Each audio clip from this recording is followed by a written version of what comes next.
जय हिंद दोस्तों। आज का लेक्चर है मंडी रियासत का हिस्टोरिकल और साथ में इसकी जो बैकग्राउंड है उसकी बात करेंगे हम।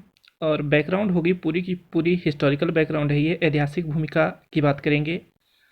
तो हमने सुकेत रियासत को कंप्लीट कर लिया है, अब मंडी रियासत की बात करेंगे और ये हिस्टोरिकल पार्ट 1 है। हम इसे पार्ट वाइज कुछ दिनों में ख़त्म कर लेंगे। तो हमने सुकेत की रियासत अच्छे से कर ली है और डिस्ट्रिक्ट जो लाहौल स्पीति है उसको भी कवर अप कर लिया है। साथ में डेली के हम लोग 5 एमसीक्यू करते हैं और ये एमसीक्यू हर एक एग्ज़ाम में हेल्पफुल है, या ये किसी प्रीवियस टाइम के पेपर से उठाए होते हैं या जिनके आने की संभावना है एग्ज़ाम में, उन एमसीक्यू को लिखाया जाता है और आपको कमेंट सेक्शन में उसके आंसर करने होते हैं और दूसरे दिन इसके आंसर बताए जाते हैं। तो शुरू करते हैं हम मंडी की जो हिस्टोरिकल बैकग्राउंड है। तो मंडी हिस्ट्री पार्ट 1 कर रहे हैं हम। जो मंडी रियासत है, मैं आपको पहले भी बता चुका हूँ, जब हमने उसका जियोग्राफिकली पार्ट किया था उस वक्त भी बात की थी मैंने। ये यहाँ पर सबसे ज़्यादा मंदिर देखने को मिलते हैं। हिमाचल प्रदेश की वाराणसी इसको बोला जाता है, छोटी काशी या हिमाचल की काशी से बोला जाता है, मंदिरों की नगरी से बोला जाता है, शिवपुरी इस नगर को कहा जाता है। तो ये कुछ एक चीज़ें आपको याद रखनी है जो आपके पेपर के पॉइंट ऑफ व्यू से काफ़ी इम्पोर्टेंट है। नेक्स्ट वन जो इम्पोर्टेंट चीज़ें हैं वो आपको यहाँ से देखनी है। तो मंडी रियासत जो थी एक पॉपुलर रियासत थी, मीन्स प्रसिद्ध रियासत थी, और ये ब्यास वैली में पड़ती थी। जो ब्यास नदी थी उसके क्षेत्र में ये पड़ने वाला रीजन था। साथ में इसका जो पीरियड शुरू होता है, तो जो मध्यकालीन हिस्ट्री है, बोलने का मतलब है 1200 ईस्वी से बाद में इसकी क्या होती है, हिस्टोरिकल बैकग्राउंड शुरू होती है। यहाँ पर देखने लायक बात ये है कि सुकेत और मंडी के अस्तित्व आने से पहले ये जालंधर का पार्ट हुआ करता था। पहले एक ही रियासत हुआ करती थी सुकेत, पर बाद में मंडी भी अस्तित्व में आता है, मंडी भी रियासत बनती है। तो जब मंडी और सुकेत अस्तित्व में नहीं आए थे, उससे पहले, बोलने का मतलब सुकेत और मंडी के अस्तित्व आने से पहले पूरा का पूरा जो ये मंडी वाला रीजन, सुकेत वाला रीजन था, वो जालंधर का पार्ट हुआ करता था, या इसी को हम त्रिगत भी बोलते थे उस वक्त। तो त्रिगत का पार्ट हुआ करता था और हिमाचल प्रदेश की सबसे जो पुरानी रियासत है वो त्रिगत रियासत ही है। तो होता क्या है कि धीरे धीरे जो ये मंडी का रीजन है, यहाँ पर जो राणा लोग हैं, साथ में समंत है और अन्य जो छोटे मोटे महंत लोग हैं, वो स्ट्रॉन्ग हो जाते हैं और जो सेंट्रल पावर है वो वीक हो जाती है। इसकी वजह से क्या होता है कि जो ये सुकेत रियासत है वो छोटे छोटे पार्ट में बंटने लगती है और जो रूल आ जाता है वो आ जाता है राणा के हाथ में, वहाँ के जो समंत लोग हैं उनके हाथ में। पर ये जो घटना है वो है 12वीं शताब्दी के आस पड़ोस में। तो दोस्तों यहाँ पर आपको सबसे इम्पॉर्टेंट चीज़ क्या याद रखनी है कि पहले एक ही रियासत हुआ करती थी सुकेत, पर फिर क्या होता है कि सुकेत का जो राजा है, सेंट्रल पावर का मतलब होता है जो राजा है वो वीक है, उसके हाथ में जो शक्तियाँ हैं वो उतनी ज़्यादा नहीं रह जाती है, जिसके कारण क्या होता है कि जो राणा है वहाँ के, राजपूत जो है, ठाकुर जो है, मियाँ जो है, ये स्ट्रॉन्ग हो जाते हैं और छोटे छोटे जो पार्ट है मंडी के, सॉरी सुकेत के, उनके ऊपर कब्जा कर लेते हैं और वहाँ पर शासन करने लगते हैं। और ये जो घटना घटित होती है ये 12वीं शताब्दी के आस पड़ोस में होती है। कुछ एक लोग हैं जो, जिसको हम मंडी रियासत के लोग हैं, और इसको हम बोलते हैं परंपरा के अनुसार या किंवदंती के अनुसार। तो वहाँ के जो लोग हैं उनके मुंह से सुनी सुनाई बात है कि जो बाहुसेन था उसने क्या की कि मंडी रियासत की 1330 ईस्वी में स्थापना की थी। हम इसका भी हिस्टोरिकल बैकग्राउंड पढ़ने वाले हैं, ये बाहुसेन कौन है, कहाँ से हैं।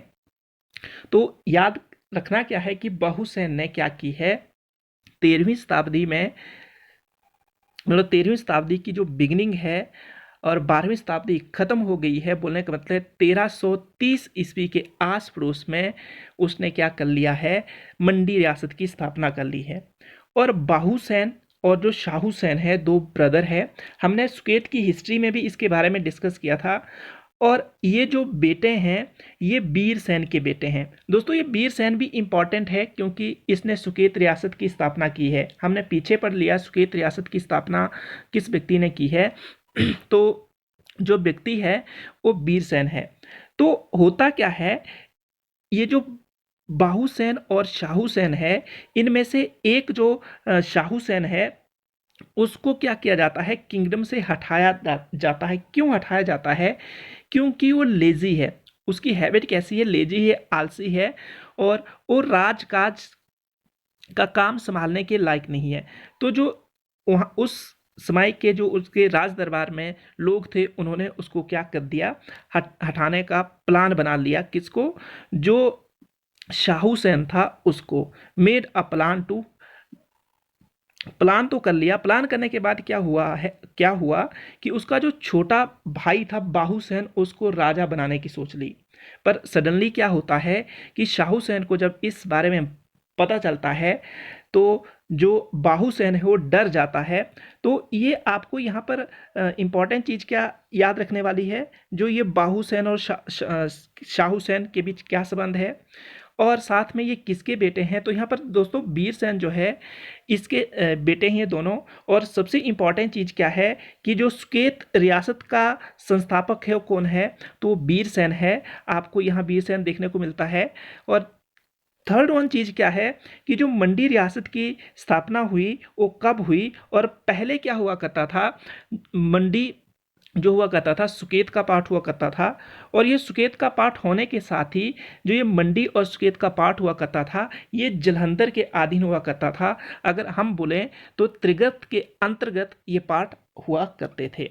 बीच में डिस्प्यूट हो जाता है। क्या डिस्प्यूट होता है? तो शाहुसेन और बाहुसेन की मैंने आपको स्टोरी बता दी, क्या डिस्प्यूट का रीजन रहा। तो आगे चलते हैं।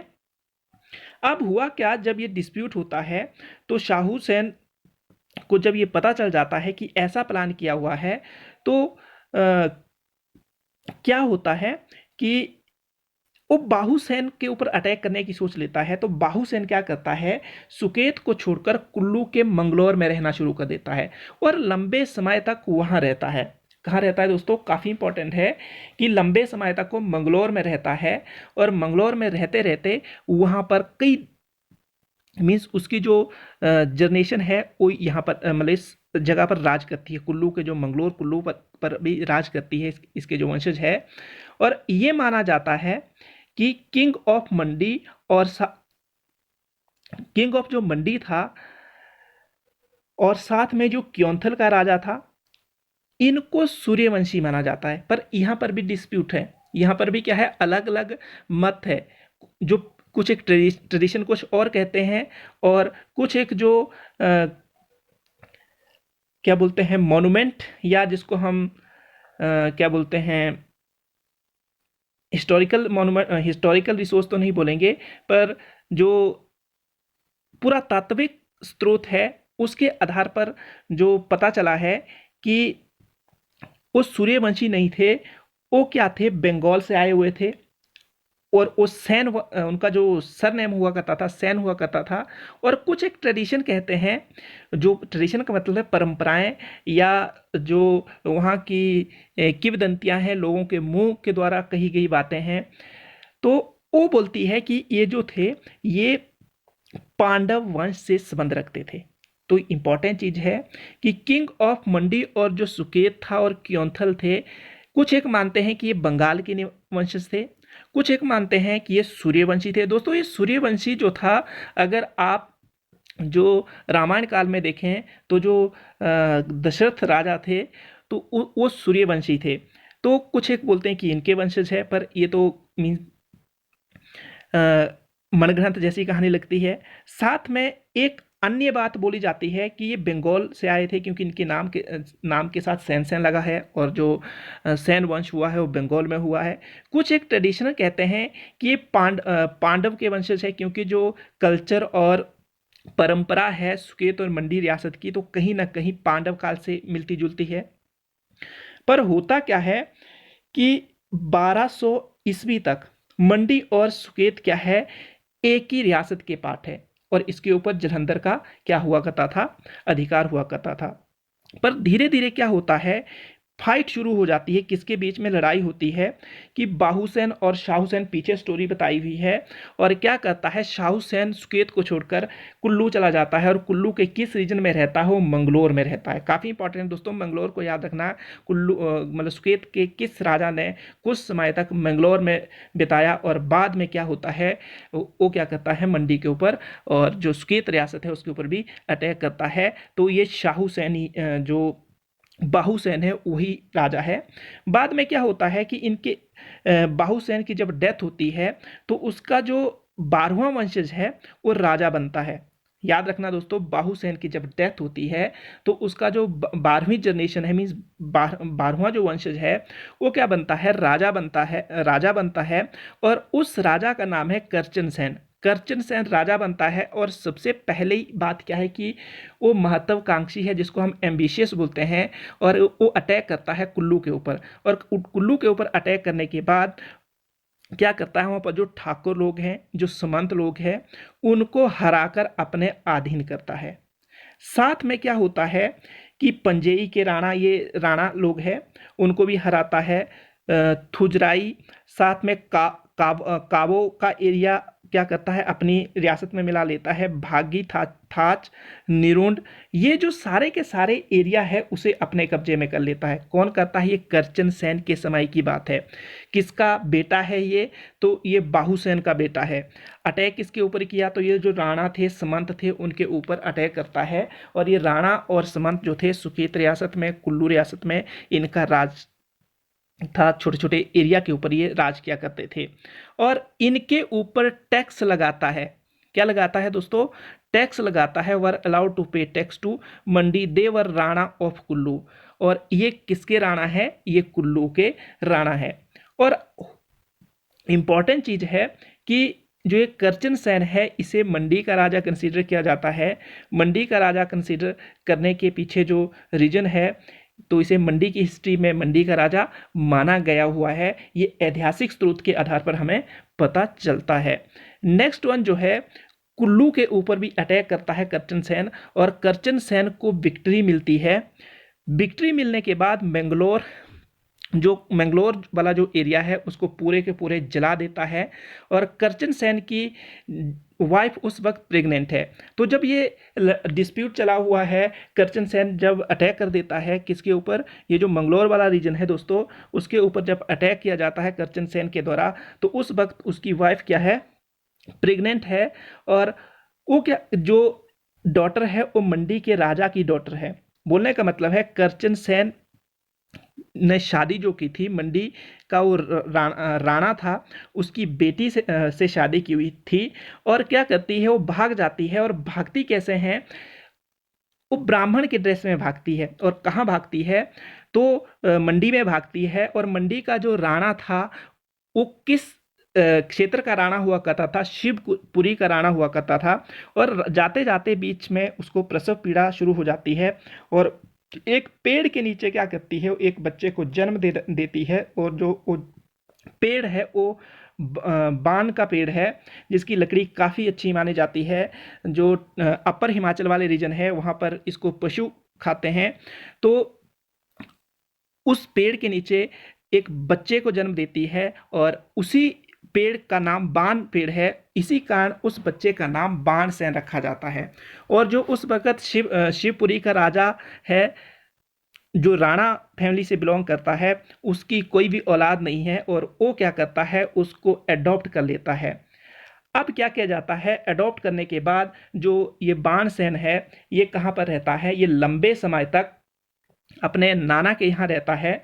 और नाना के यहाँ रहने के साथ साथ क्या करता है कि मंडी ये जो शिवपुरी है यहाँ का राजा भी बनता है।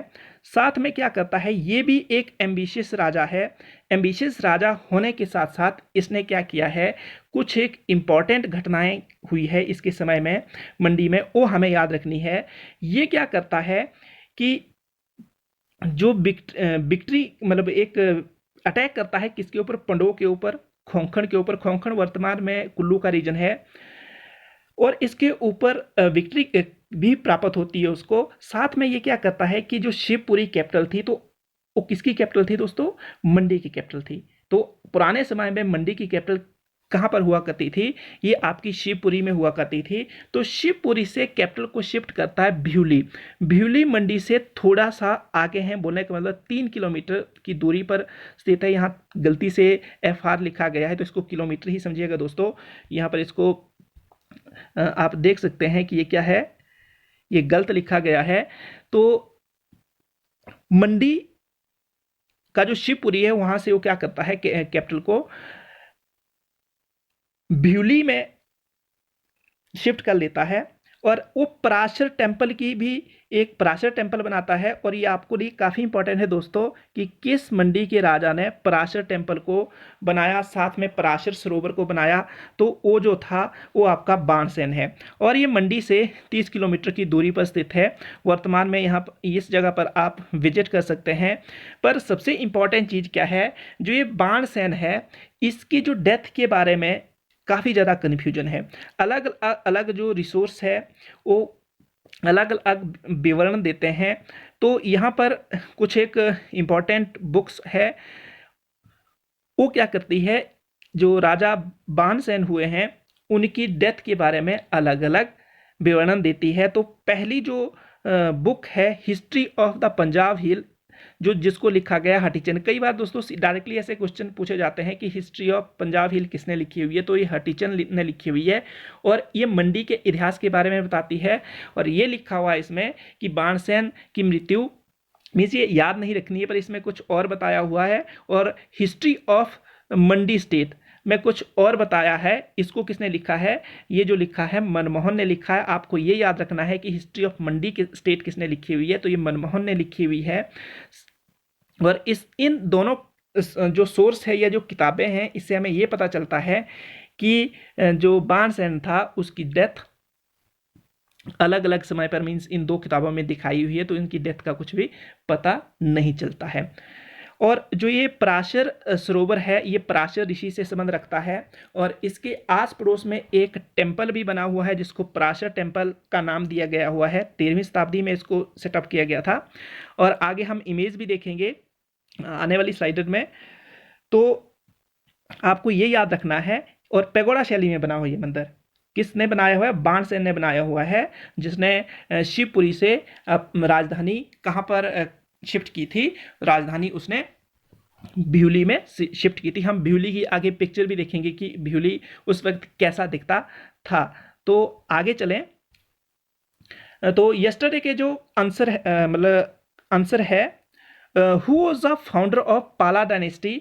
तो दोस्तों ये जो पाल डायनेस्टी थी, सबसे पहले आपको याद रखना है ये बंगाल में फली फूली, मीन्स बंगाल में ये देखने को मिली। और इसका जो संस्थापक था वो गोपाल पाल था, और गोपाल पाल ही पाल वंश का प्रथम शासक भी था। नेक्स्ट वन जो है, who was founder of Vikramshila university. मैंने कल भी बात की थी कि आपको सबसे पहले ये पता करना है कि विक्रमशिला यूनिवर्सिटी कहाँ पर स्थित है। तो विक्रमशिला यूनिवर्सिटी जो है बिहार में स्थित है। बिहार के अंदर जाएंगे तो भागलपुर जो डिस्ट्रिक्ट है वहाँ पर देखने को मिलती है यूनिवर्सिटी। और ये बौद्ध कला, बौद्ध शिक्षा का अच्छा केंद्र, मतलब अच्छा केंद्र था। साथ में इसका जो संस्थापक है वो भी गोपाल पाल है। तो आपको अच्छे से याद रखना है इस यूनिवर्सिटी का जो संस्थापक है वो भी कौन है, गोपाल पाली है। और ये जो है बौद्ध धर्म को समर्पित था। यहाँ पर बौद्ध की क्या की जाती थी, शिक्षा दी जाती थी। आपको इसको अच्छे से याद रखना है। नेक्स्ट वन क्वेश्चन था, idea of constitution assembly was given by the first time.